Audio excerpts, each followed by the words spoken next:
The Declaration of Independence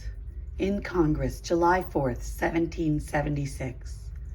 The unanimous declaration of the 13 United States of America.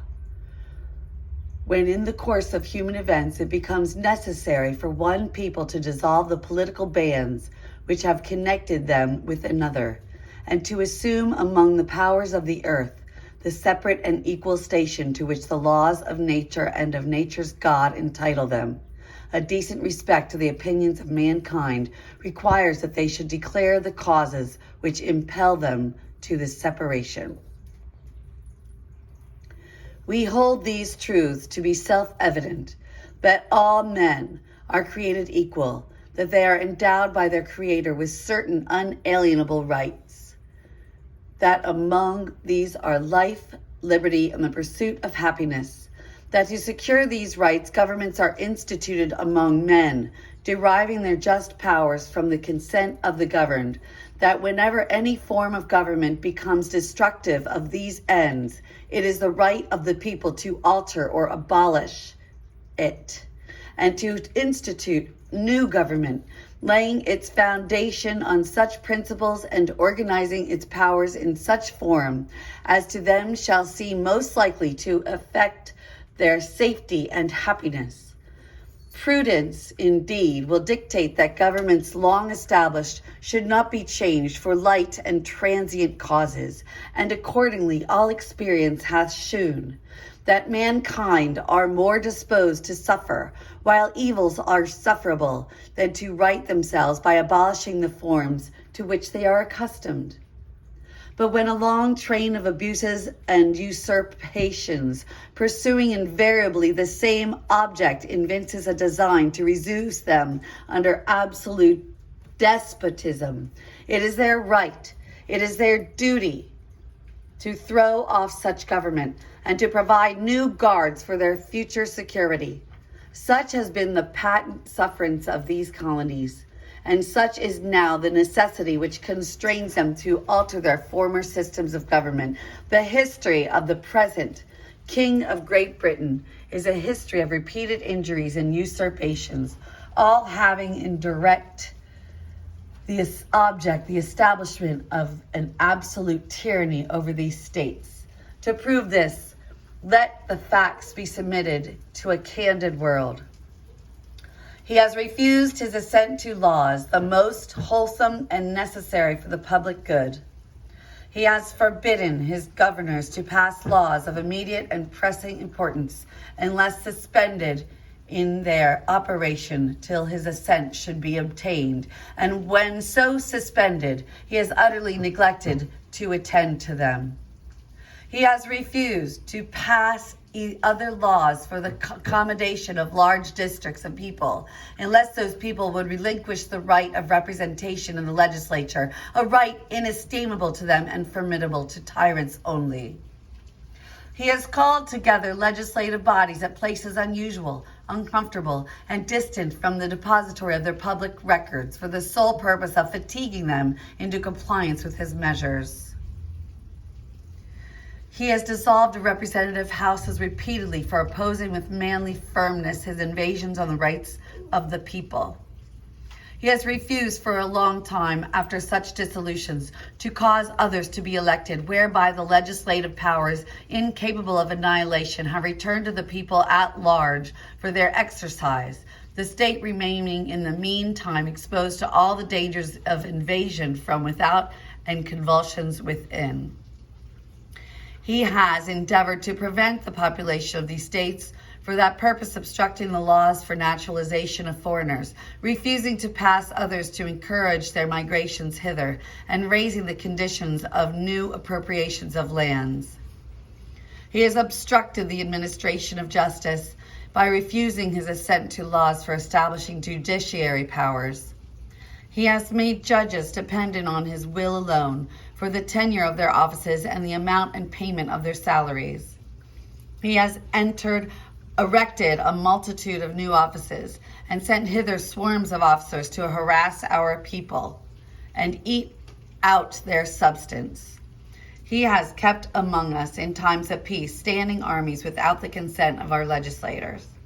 He has affected to render the military independent of and superior to civil power. He has combined with others to subject us to a jurisdiction of foreign to our Constitution and acknowledged by our laws, giving his assent to their acts of pretended legislation, for quartering large bodies of armed troops among us, for protecting them by a mock trial from punishment for any murders which they should commit on the inhabitants of these states, for cutting off our trade with all parts of the world, for imposing taxes on us without our consent, for depriving us in many cases of the benefits of trial by jury, for transporting us beyond seas to be tried for pretended offenses, for abolishing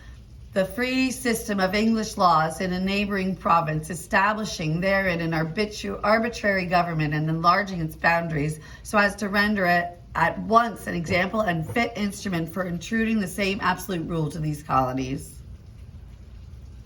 for taking away our charters, abolishing our most valuable laws, and altering fundamentally the forms of our governments, for suspending our own legislatures and declaring themselves invested with power to legislate for us in all cases whatsoever.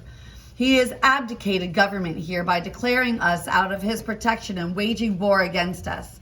He has plundered our seas, ravaging our coasts, burnt our towns, and destroyed the lives of our people. At this time, transporting large armies of foreign mercenaries to complete the works of death, desolation, and tyranny already begun with circumstances of cruelty and perfidy scarcely paralleled in the most barbarous ages and totally unworthy of the head of a civilized nation. He has constrained our fellow citizens taken captive in the high seas to bear arms against their country, to become the executioners of their friends and brethren, or to fall themselves by their hands. He has excited domestic insurrections among us and has endeavored to bring on the inhabitants of our frontiers the merciless Indian savages, whose known rule of warfare is an undistinguished destruction of all ages, sexes, and conditions.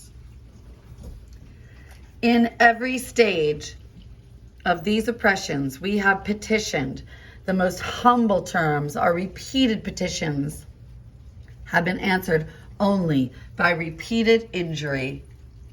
A prince whose character is thus marked by every act which may define a tyrant is unfit to be the ruler of a free people. Nor have we been wanting in attentions to our British brethren. We have warned them from time to time of attempts by their legislature to extend an unwarrantable jurisdiction over us. We have reminded them of the circumstances of our emigration and settlement here. We have appealed to their native justice and magnanimity, and we have conjured them by the ties of our common kindred to disavow these usurpations, which would inevitably interrupt our connections and correspondence. They too have been deaf to the voice of justice and of consanguinity. We must therefore acquiesce in the necessity which denounces our separation, hold them as we hold to the rest of mankind, enemies in war, in peace friends.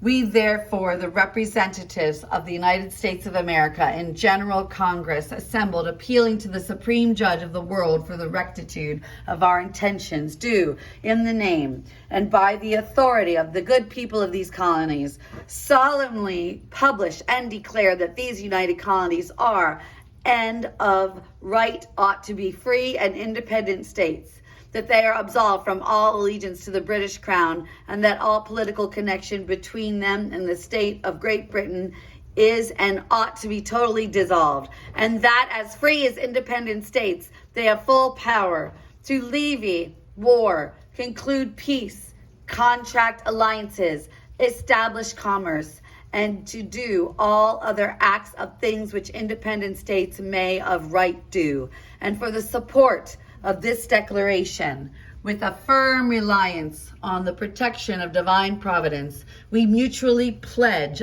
each other our lives, our fortunes, and our sacred honor.